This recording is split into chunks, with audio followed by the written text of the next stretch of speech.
we all know music and the original man comes from Africa, right? So music, everything has to come from Africa. At some point, it hit the Caribbean. Let me not say just Jamaica. It hit the Caribbean. Cool. Then at some point, it hit America. And that's when hip hop is discovered, right? Thank you. Hip hop kind of took over, did whatever, and then it's like, through hip hop, you got reggaeton, right? That came from not come from. Yeah, I would say dancehall, hip hop. I think is dancehall. Dancehall goes hip hop, then dancehall, right? And then dancehall's before hip hop, but. That's why I said it got dropped off in Jamaica. You wanted to correct me. And then that's what I was trying to make it make sense. And merengue. All the percussion. That's why I said Caribbean, motherfucker. Percussion.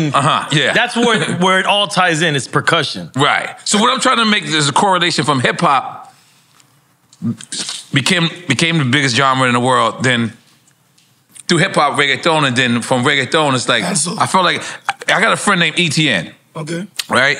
He's actually from Senegal. But but that's my man in France. And after I did reggaeton and you know reggaeton blew up and did all the, he kept saying this African reggaeton. He didn't know how to call it Afrobeat. Okay. And he wouldn't.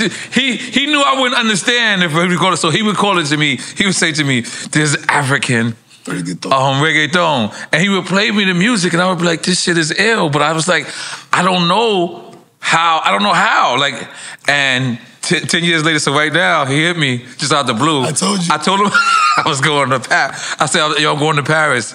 And then he goes, yeah, man. I said, I got with Davido. He's like, I told you 10 years ago, motherfucker. If you would have seen how he flipped just now. And it's like, did you feel like when you guys were starting that, were they fronting on y'all because it was a new genre of music or because you think it was coming from Africa?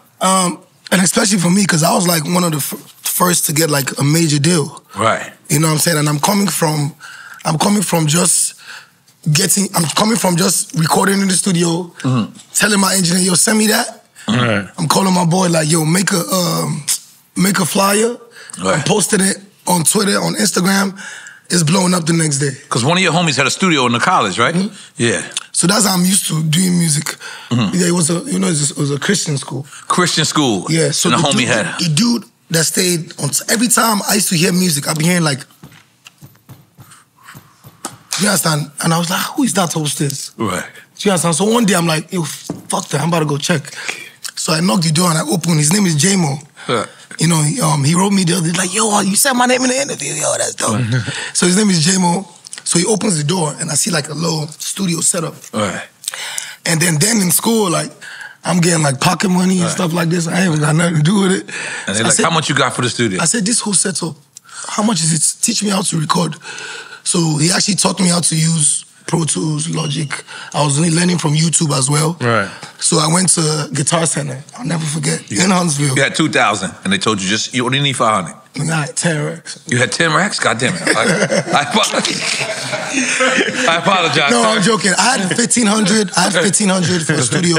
And there was like a package deal. So the 1,500 came with like interface, laptop, everything. Like, so that's when I really started recording. So, you know, over time, we've always been used to just recording, mixing and mastering the same day. So when I got my deal, and crazy story, I got my deal, and then the money came in, and I'm like, yo, we lit. Right. I'm taking this is with Sony, or this is what? It's with Sony. Sony, okay. Same day, I take all my boys to, where we go? What's Neiman Marcus. That's right, goddammit. What you call? First day, 100,000. Let's make some noise for that. So listen, no, it's not over. First day, 100,000, we take trips, blah, blah, blah. So I call my people, I'm like, yo, when we gonna start recording the album? They're like, we gotta book this. I said, what you mean? They said the money they give you. You spent your budget. Your you spent your budget. They said the money they gave you, like the furniture was, you know, part of what you're meant to use for the album. So that was like my first, oh wow. Reality check. Yeah, like now it's business. You know what I'm saying? Yeah. So from there, recording the first project, you know, they put me in the studio, put me with different producers. I worked with like everybody, but I wasn't feeling it. You understand? I'm used to just being in Nigeria, in a room, hot, sweating, no AC, little laptop. I got the mic. There's no stand. I got the mic in my hand. You know what I'm saying? Everybody around me were thinking of ideas. That's when the fire come out. You know what I'm saying? So that wasn't working out.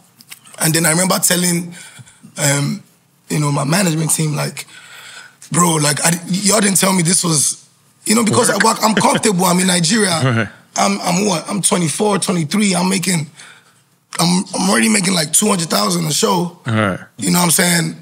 In Nigeria, I'm comfortable. I'm flying to every African country. You know what I'm saying?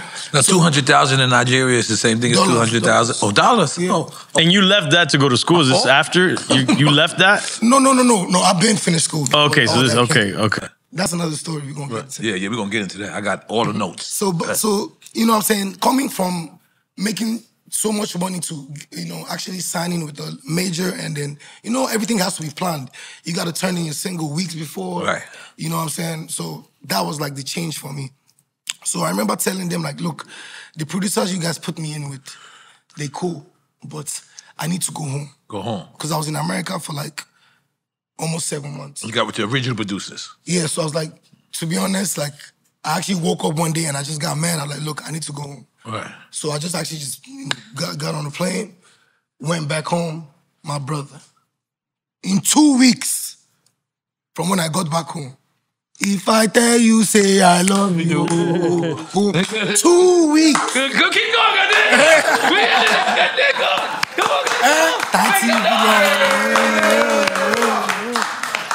So like, by just getting home and getting back in that vibe, you know, with my main producers, and also telling them, like, you know, I'm giving them inspiration, like, yo, we got a major deal now, like, it's about to be different. So we're working, and then we shot the video for that particular record. And at this point in my career, imagine being like, every artist goes through it. You know, that point when you're like, you know, when you so hot, you untouchable.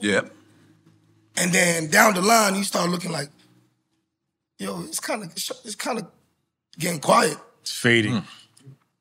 You know, like every artist goes through that. That's the worst thing ever. You know what I'm saying? Being, and then it looks kind of, you know, shaky. So I was at that period in my life where it's like, you know what I'm saying? Like, nah, I need to go back. You know what I'm saying? So immediately I got back home, got back to my mojo. You know, I remember going to the label after I recorded at home, playing them the music, and they're like, yeah, this is nice. But they're not thinking, is, how's this gonna get on the radio? You know what I'm saying? But I'm like, your people's in Nigeria saying this? Nah, like the label. The label here. I've gone to Nigeria, I've recorded, you know what I'm saying, some music. They're not sure how to translate that here. Yes, so I'm like, it's gonna work. I'm telling them, they're like, it's gonna work. So at that point, they're looking at me like, you know what, let's just let him do what he wants to. What year is this? It's 2017. So I signed my deal in 2015. Then 2016 was like a dead year for me. Wow. That was like the year of like figuring it out. Like, what's going on? So 2017, got that record, shot the video, we dropped it. 2 days later, I called him and said, I told you. So then, from then, they started, you know, allowing me have like my, you know, creative space. And then everything just went crazy. Holy moly, guacamole. And did they know, was it already being called Afrobeats? No. So, you know, Afrobeats originally is Fela's genre. Because you didn't like that word, Afrobeat, right? At first. Because now it's too late. You know?